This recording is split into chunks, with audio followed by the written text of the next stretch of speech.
नमस्कार दोस्तों, आज हम आए हुए हैं उसी खेत में जहाँ पर हमने आपको कुछ दिन पहले एक वीडियो बनाकर बताए थे, जो कि अभी बाल नहीं निकला हुआ था उस धान को।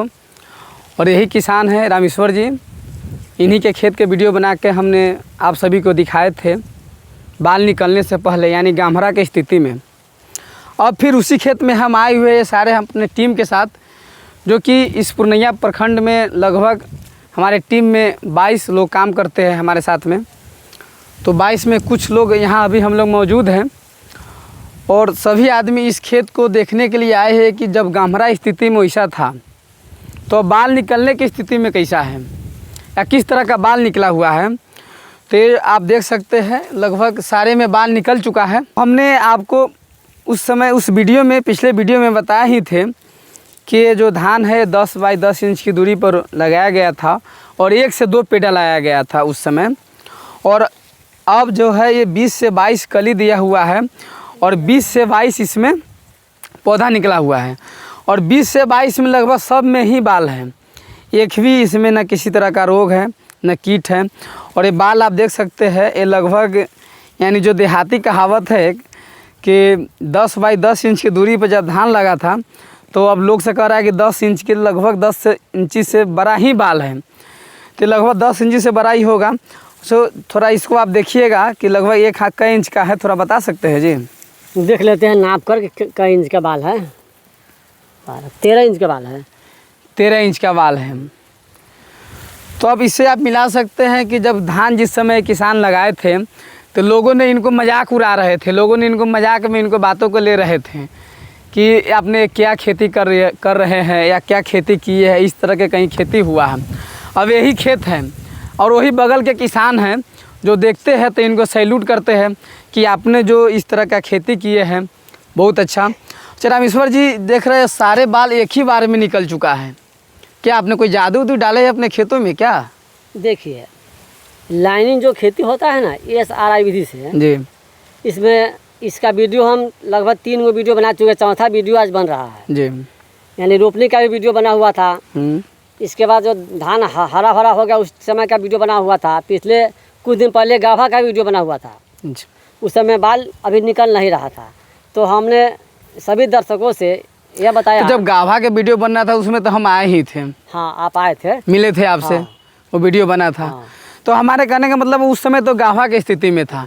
अब जो आज हम देख रहे हैं जिस स्थिति में खेत को, तो सारे में बाल एक साथ ही निकल चुका है। इसमें आपने क्या किए है जो एक बार में सारे में बाल निकल चुका है?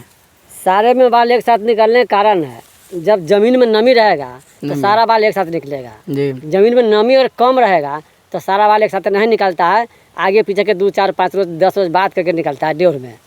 तो ऐसे तो नमी दूसरे खेत में भी है, ऐसी यही बगल के खेत है, आपके बगल में बहुत सी सारी अभी खेत देख रहे हैं। बगल के खेत में नमी भी है, लेकिन कारण क्या है कि उस खेत में ताकत नहीं है, वो खेत शक्तिहीन खेत है। शक्तिहीन खेत है। तो आपका खेत में ताकत कैसे है? वही बता रहे हैं आपको। उस शक्तिहीन खेत क्यों है कि उसमें रासायनिक का प्रयोग पूर्ण रूप से किया जाता है। रासायनिक 3 किलो 4 किलो 5 किलो कट्ठा ये लोग DAP या यूरिया देते हैं खेत में।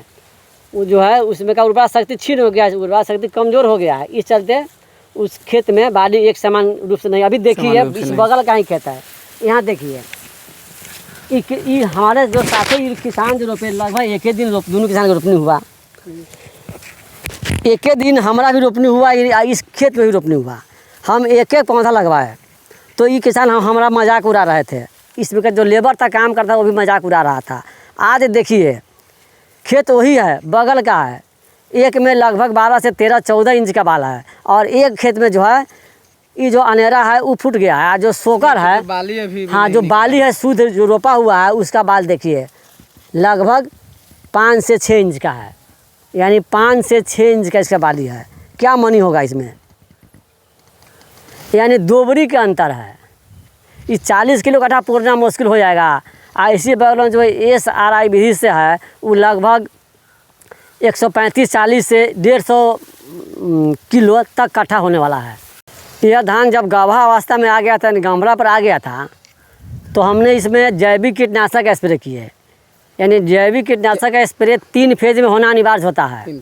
हाँ, एक रोपनी से 15-20 रोज के बाद, एक गाभा अवस्था में और एक फूटने के बाद। तो हमने तीनों फेज का स्प्रे इसमें कर दिया है। गाभा में स्प्रे जब किए तो गाभा हरा भरा मोटा मोटा गाभा निकला। इसके बाद जब धान फूट गया है तो फिर एक स्प्रे इसमें कर दिए हैं।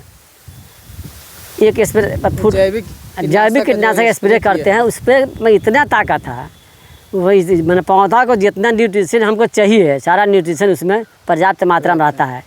और हम लोग शून्य लागत से तैयार करते हैं। मवेशी अपने आप को तैयार करते हैं, अपने आप से तैयार करते हैं। हाँ, मवेशी के मूत्र से तैयार किया जाता है, यानी कुछ जड़ी बूटी मिला कर तैयार किया। इसमें लागत 1 रुपया भी नहीं है। जो शून्य लागत से तैयार किया जाता है उसका स्प्रे हुआ है।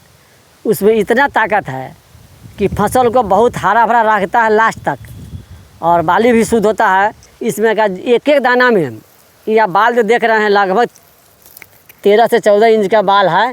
ये जो आप देख रहे हैं इसमें एक भी दाना खखरा नहीं होगा, और बाल मोटा है। इसमें दाना अधिक होगा, दाना अधिक होगा। जितना बाल है सब में दाना भरपूर होगा। जो जैविक कीटनाशक है, धान जब फूटने की स्थिति में बहुत सी सारे कीट ऐसे होते हैं जो इसमें दूध होता है, हाँ। उस दूध को पी जाते हैं। या बाल पकने के बाद भी कुछ ऐसे कीट होते हैं जो धान को बाली को काट कर नीचे खेत में गिरा देते हैं। बहुत सी किसान भाई परेशान हुए रहते हैं उस कीट से। तो उससे बचावा के कोई उपाय है आपके पास? देखिए, कीट कई तरह का होता है। गंदगी कीट होता है, तना छेदक कीट होता है। तो इसमें जो कीट का कोई प्रकोप काम नहीं करने वाला है, इसलिए कि हमने इसमें जैविक का छिड़काव कर दिया है। जैविक का छिड़काव नहीं किए रहते तो एक जो बाल है इसमें देखते उजला दाना हो गया रहता, यानी दूध चूसक जो कीड़ा है इसका दूध चूस लेता, तो ये खखरा हो जाता है। इसमें आधा बाल दाना खखरा हो जाता है। लेकिन इसमें छिड़काव पूर्ण रूप से हो गया है, इसमें एक भी दाना खखरा नहीं होगा।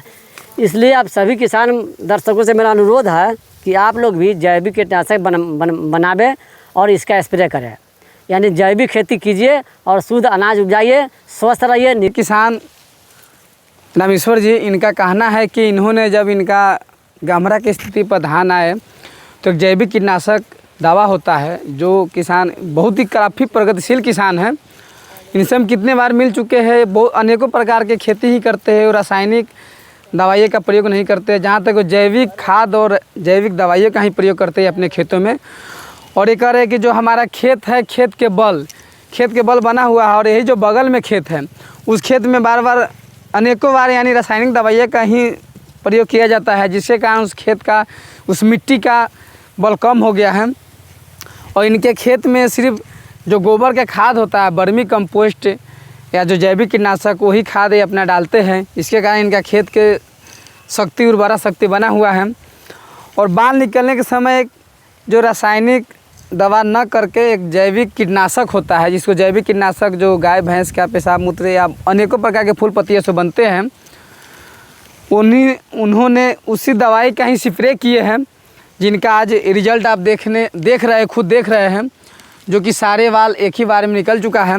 अब इनका कहना है कि जो बाल है, इस बाल में किसी तरह का रोग भी नहीं लगते हैं, यानी अनेकों प्रकार के कीट होते हैं, वो सारे कीट नहीं लगते हैं। और जो भी बाल है बिल्कुल शुद्ध है, और लगभग 13 से 14 इंची का एक बाल है। तो अब आगे आप दूसरे किसान भाई को इस वीडियो में कुछ कह सकते हैं?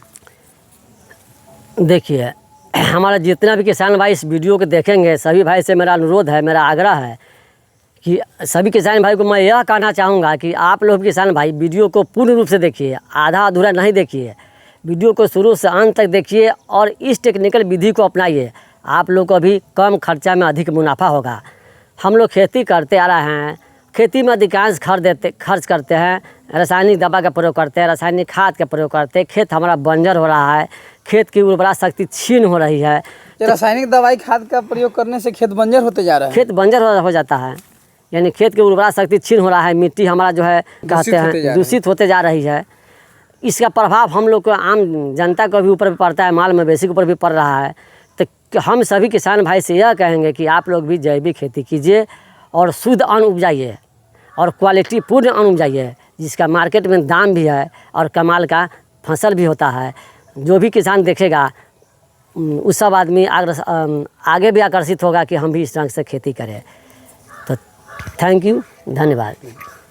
तो किसान भाइयों, अगर वीडियो अच्छा लगा हो तो इस वीडियो को लाइक, चैनल को सब्सक्राइब जरूर करें और वीडियो को ज़्यादा से ज़्यादा शेयर करें, ताकि दूसरे भी किसान भाई जो भी खेती करते हैं, जो नए युवा खेती करने का मन बना रहे हैं, उन सभी के पास से जानकारी पहुँचे। थैंक यू, धन्यवाद।